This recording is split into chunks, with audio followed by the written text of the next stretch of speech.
I've been asked to propose a toast and make a few remarks.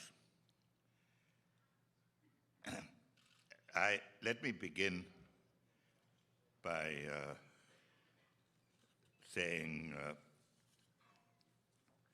that I thought I'd never live to see the day when Pat Buchanan would say the things about the Nixon foreign policy.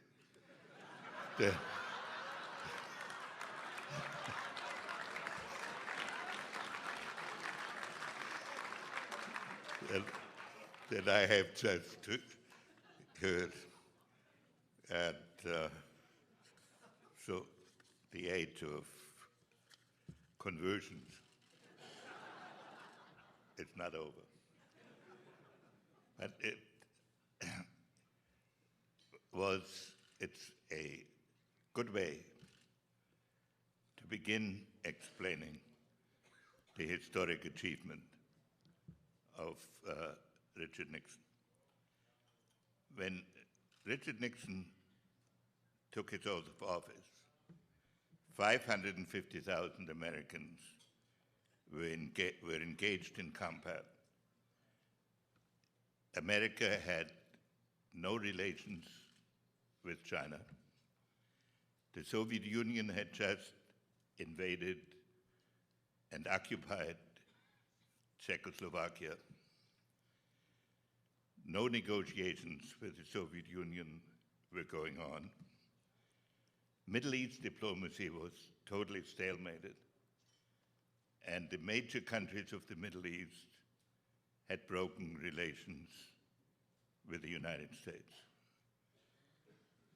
When Richard Nixon left office, the war in Vietnam had been terminated.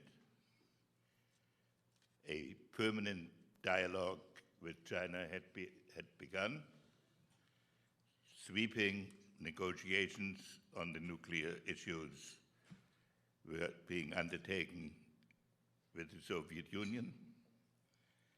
Richard Nixon was the first president to visit Eastern Europe, choosing, in fact, for his visit to remain here the day that Brezhnev was supposed to be there.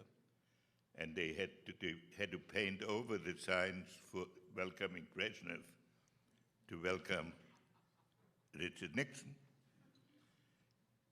He had conducted a diplomacy in the Middle East that removed Soviet military power from Egypt, brought about a diplomatic change, and started 3 agreements, one of which with Syria survived until the turmoil in Syria made not the agreement irrelevant, but the conditions under which it could be carried out. Now, one can list all of these achievements, but I would say the fundamental effort of Richard Nixon was to end the American oscillation between extremes of commitment and extremes of withdrawal, to create a permanent pattern in which foreign policy could be understood. He approached foreign policy from the point of view of national interest and permanent values. And he maintained those under the most difficult circumstances. Imagine a president who blockades Vietnam 2 weeks before he was supposed to visit the Soviet Union, 5 months before a national election, and then goes to Moscow anyway and signs the most sweeping arms control, nuclear arms agreement that had existed, whose numbers, however much they were contested, remained the basic numbers of American strategy for the next 30 years. So this was his underlying achievement.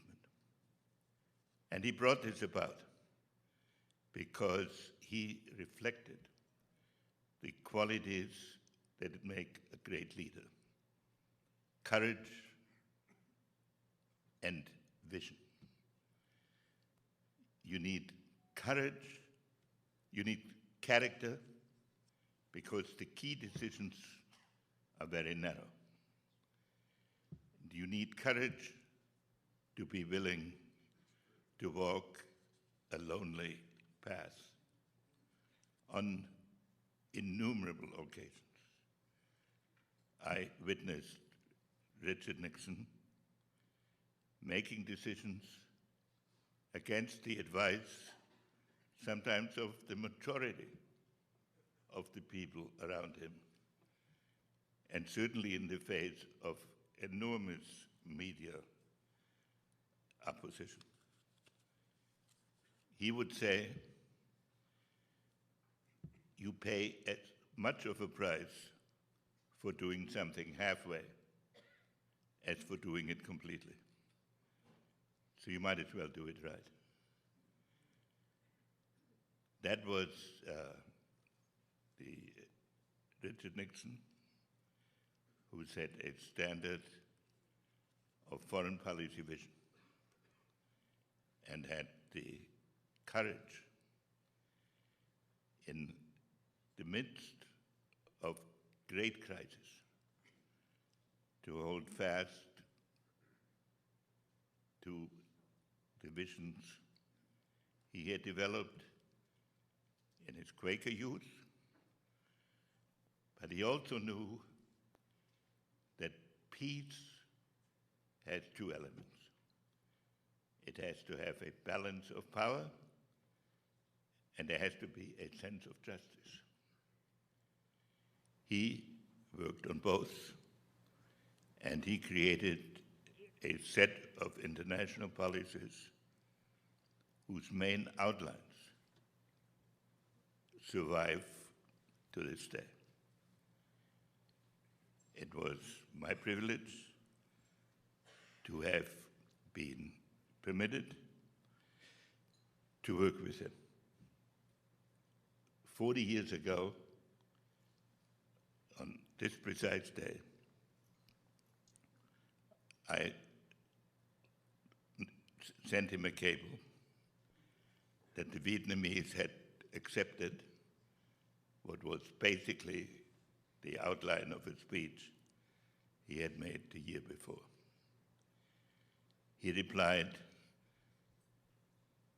if they stick with this,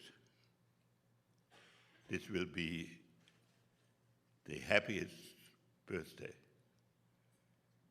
in my life. So it is my honor to propose a toast to Richard Nixon,